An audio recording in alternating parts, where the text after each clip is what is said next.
Hola, Dios te bendiga, espero que estés muy bien. Seguimos firmes ahí organizándonos y pidiéndole a Dios que nos dé salud para poder seguir todo este año con el desafío que tenemos de leer la Biblia en un año de tapa a tapa. En mi caso, utilizando la versión NTV, Nueva Traducción Viviente. Pero seguimos firmes, oremos y hoy vamos a leer el primer libro de Reyes, capítulos 10 y capítulo 11, para seguir avanzando. Oremos y comencemos.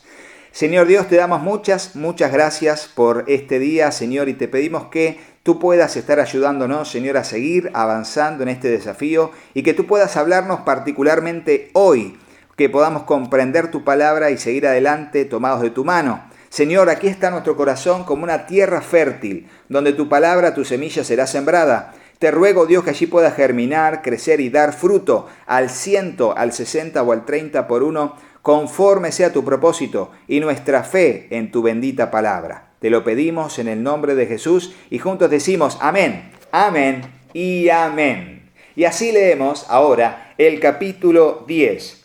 Visita de la reina de Saba.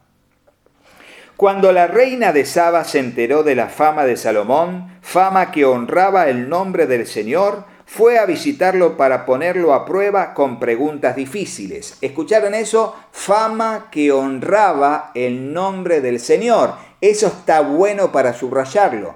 ¿Por qué? Porque si Dios nos da la capacidad de ser conocidos, es para que esa fama honre el nombre del Señor. Que hagamos crecer el reino de los cielos, no nuestro propio reino de influencias y poder humano, sino fama que honre al Señor como tenía Salomón, y lo dice aquí la versión NTV. Llegó a Jerusalén con un gran séquito de asistentes y una enorme caravana de camellos cargados con especias, grandes cantidades de oro y piedras preciosas.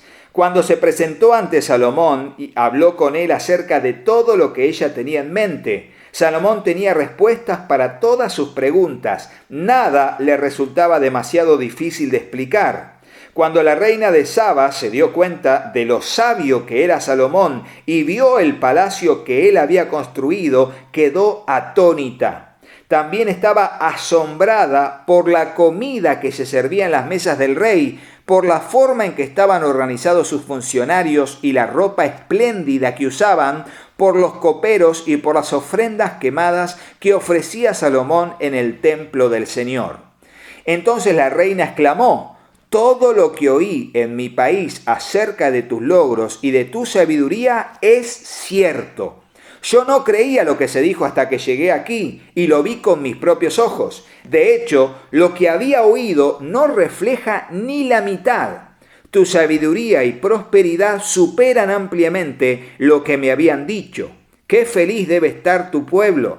Qué privilegio para tus funcionarios estar aquí en tu presencia día tras día, escuchando tu sabiduría.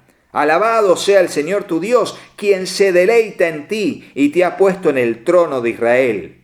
Debido al amor eterno del Señor por Israel, Él te ha hecho rey para que puedas gobernar con justicia y rectitud. Luego le regaló al rey 4.000 kilos de oro, grandes cantidades de especias y de piedras preciosas. Nunca más entraron en el reino tantas especias como las que la reina de Saba le regaló al rey Salomón. Además, los barcos de Hiram trajeron oro desde Ofir y también abundantes cargamentos de madera de sándalo rojo y piedras preciosas. Con el sándalo, el rey construyó barandas para el templo del Señor y para el palacio real e hizo liras y arpas para los músicos. Nunca antes ni después hubo tanta cantidad de madera de sándalo. El rey Salomón le dio a la reina de Saba todo lo que ella pidió, además de todos los regalos de costumbre que ya le había entregado con tanta generosidad. Luego ella y todos sus acompañantes regresaron a su tierra. Riqueza y esplendor de Salomón, versículo 14. Cada año Salomón recibía unas 23 toneladas de oro, sin contar los ingresos adicionales que recibía de mercaderes y comerciantes de todos los reyes de Arabia y de los gobernantes de la tierra. El rey Salomón fabricó 200 escudos grandes de oro labrado a martillo. Cada uno pesaba casi 7 kilos. También hizo 300 escudos más pequeños de oro labrado a martillo. Cada uno pesaba casi 2 kilos. El rey colocó los escudos en el palacio del bosque del Líbano. Luego el rey hizo un gran trono decorado con marfil y revestido de oro fino. El trono tenía 6 escalones y un respaldo redondeado. A cada lado del asiento había apoyabrazos y a cada lado del trono había una figura de león de pie. Había también otros 12 leones, uno en cada extremo de los 6 escalones. No había trono en todo el mundo que pudiera compararse con el de Salomón. Todas las copas del rey de Salomón eran de oro macizo, igual que todos los utensilios en el palacio del bosque del Líbano. No estaban hechos de plata porque en los tiempos de Salomón, escucha esto, la plata no se consideraba de valor. Tremendo, imagínense. El rey tenía una flota de barcos mercantes de Tarsis que navegaba con la flota de Irán. Una vez cada 3 años, los barcos regresaban cargados de oro, plata, marfil, simios y pavos reales. De modo que Salomón llegó a ser más rico y más sabio que cualquier otro rey de la tierra. La promesa de Dios en su vida se había cumplido. Dios cumple sus promesas y lo hace con abundancia. ¿Lo crees? Sigamos. Gente de todas las naciones, versículo 24, lo visitaba para consultarlo y escuchar la sabiduría que Dios le había dado. Año tras año, cada visitante le llevaba regalos de plata y oro, ropas, armas, especias, caballos y mulas. Salomón acumuló gran cantidad de carros de guerra y caballos. Tenía 1.400 carros y 12.000 caballos. Los colocó en las ciudades designadas para guardar los carros y también cerca de él en Jerusalén. El rey hizo que en Jerusalén la plata fuera tan abundante como las piedras. Por eso no tenía valor. Había un montón de plata. Además, la valiosa madera de cedro era tan común como la higuera sicómoro que crece en las colinas de Judá. Tremendo, la abundancia, la riqueza. Los caballos de Salomón se importaban de Egipto y de Cilicia. Los mercaderes del rey los adquirían en Cilicia a precio de mercado. En ese tiempo, un carro egipcio costaba 600 piezas de plata y los caballos se vendían a 150 piezas de plata. Después los exportaban a los reyes de los hititas y a los reyes de Aram. Capítulo 11, y es el capítulo final de la lectura de hoy. Solo 2 capítulos porque son extensos. Capítulo 11. Las esposas de Salomón. Y aquí vemos algo que no fue muy bueno para Salomón, sino que fue de gran tropezadero. Ahora bien, el rey Salomón amó a muchas mujeres extranjeras. Además de la hija de Faraón, se casó con mujeres de Moab, de Amón, de Edom, de Sidón y de los hititas. El Señor había instruido claramente a los israelitas cuando les dijo: no se casen con ellas porque les desviarán el corazón hacia sus dioses. Sin embargo, Salomón se empecinó en amarlas. En total tuvo 700 esposas de cuna real y 300 concubinas. En efecto, ellas apartaron su corazón del Señor.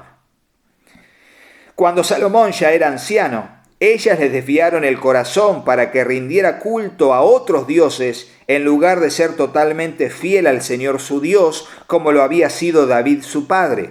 Salomón rindió culto a Astoret, la diosa de los sidonios, y a Moloc, el detestable dios de los amonitas. De ese modo, Salomón hizo lo malo a los ojos del Señor. Se negó a seguir al Señor en forma total y absoluta, como lo había hecho David su padre. Incluso construyó un santuario pagano para Quemos, el detestable dios de Moab, y otro para Moloc, el detestable dios de los amonitas, en el monte de los olivos, al oriente de Jerusalén. Salomón construyó esos santuarios para que todas sus esposas extranjeras quemaran incienso e hicieran sacrificios a sus dioses. Terrible. Esto fue terrible y Dios lo estaba mirando. Hacía silencio, sí, pero observaba y se indignaba de lo que Salomón hacía. El Señor estaba muy enojado con Salomón, versículo 9, porque su corazón se había apartado del Señor, Dios de Israel, quien se le había aparecido 2 veces. Le había advertido a Salomón específicamente que no rindiera culto a otros dioses, pero Salomón no hizo caso al mandato del Señor.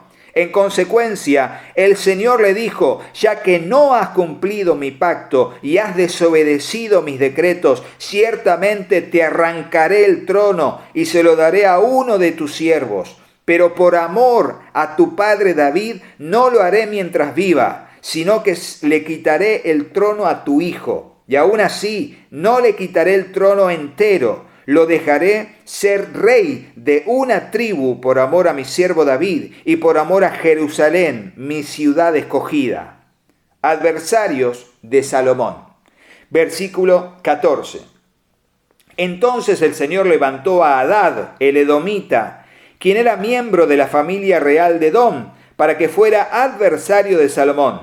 Sucedió que años atrás David había derrotado a Edom, y Joab, el comandante del ejército, se había quedado para enterrar a unos soldados de Israel que habían muerto en batalla. Mientras estaban allí, mataron a todos los varones de Edom. Joab y el ejército de Israel se quedaron durante 6 meses hasta que acabaron con todos. Sin embargo, Hadad y unos cuantos funcionarios de la corte de su padre lograron escapar y se dirigieron a Egipto.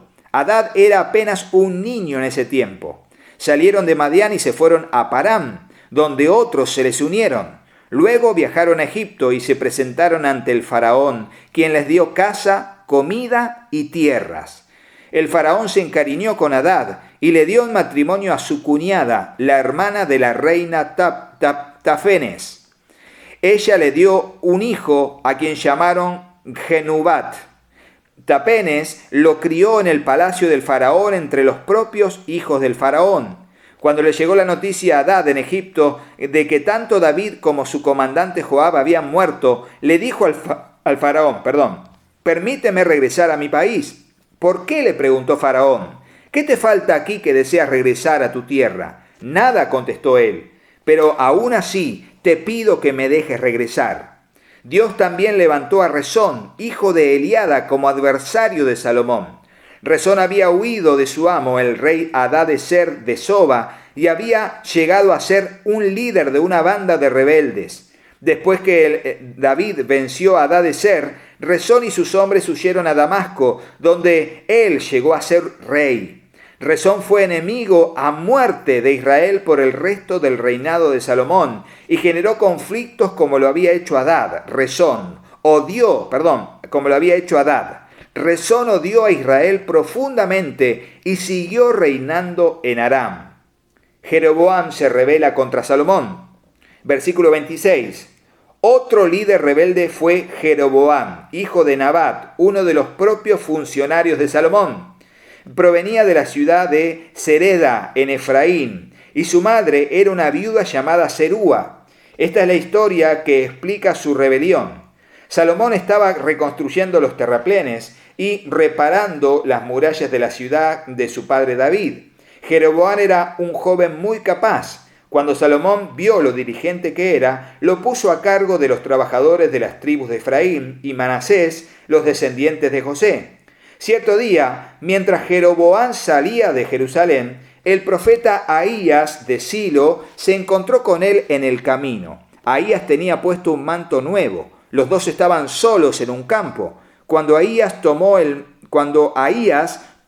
manto nuevo que llevaba puesto y lo rompió en 12 pedazos. Luego le dijo a Jeroboam: toma 10 de estos pedazos, porque el Señor, Dios de Israel, dice: estoy a punto de arrancar el reino de manos de Salomón y te daré a ti 10 de las tribus. Pero le dejaré una tribu a Salomón por amor a mi siervo David y por amor a Jerusalén, la ciudad que he escogido entre todas las tribus de Israel. Pues Salomón se ha apartado de mí y rindió culto a Astoret, diosa de los sidonios, a Quemos, dios de Moab, y a Moloc, dios de los amonitas. Salomón no ha seguido mis caminos ni ha hecho lo que me agrada. Tampoco ha obedecido mis decretos y ordenanzas como lo hizo David su padre. Sin embargo, no le quitaré todo el reino a Salomón por ahora. Por amor a mi siervo David, a quien yo escogí y quien obedeció mis mandatos y decretos, mantendré a Salomón como líder el resto de sus días, pero le quitaré el reino a su hijo y te daré a ti 10 de las tribus. Su hijo tendrá una tribu para que los descendientes de David, mi siervo, sigan reinando y como una lámpara brillen en Jerusalén, la ciudad que he escogido, para que sea el lugar para mi nombre. Te pondré a ti en el trono de Israel y gobernarás todo lo que tu corazón desee. Y ahora fíjense lo que le dice a Jeroboam, Dios a través de este profeta. Versículo 30. Si prestas atención a lo que te digo y sigues mis caminos y haces todo lo que yo considero correcto, y si obedeces mis decretos y mandatos como lo hizo mi siervo David, entonces siempre estaré contigo. Estableceré una dinastía duradera para ti, como lo hice con David, y te entregaré Israel. Por causa del pecado de Salomón, castigaré a los descendientes de David, aunque no para siempre. Salomón intentó matar a Jeroboam, pero él huyó a Egipto, donde reinaba Sisac, y se quedó allí hasta la muerte de Salomón. Resumen del reinado de Salomón. Últimos versículos de la lectura de hoy. Los demás acontecimientos del reinado de Salomón, con todos sus logros y su sabiduría, están registrados en el libro de los Hechos de Salomón. Salomón gobernó en Jerusalén a todo Israel durante 40 años. Cuando murió, lo enterraron en la ciudad de David, la cual llevaba ese nombre por su padre, y luego su hijo Roboam lo sucedió en el trono. Y hasta aquí la lectura del día de la fecha. Mañana seguiremos. Si te gustó el video, ponele me gusta y déjanos en el comentario si tenés alguna pregunta con respecto a la lectura del día de hoy, para que podamos responderlas en las respuestas a la pregunta de los libros de Reyes y Crónicas, abarcando los 4 libros que siguen, que tienen que ver con un paralelo de los mismos acontecimientos con más o menos información. Así que vamos ahí a responder las preguntas que haya en estas lecturas. Suscríbete al canal y activa la campanita. ¿Por qué? Porque suscribiéndote nos ayudás, nos alentás sabiendo que hay más personas que se suban a este canal, sabiendo que les edifica el contenido. Y por sobre todo, contale a otros que estamos aquí leyendo la Biblia en un año de tapa a tapa para seguir avanzando en el enriquecimiento que la palabra de Dios nos da en nuestra edificación diaria en su voluntad. Hasta mañana, Dios mediante. Chau, chau.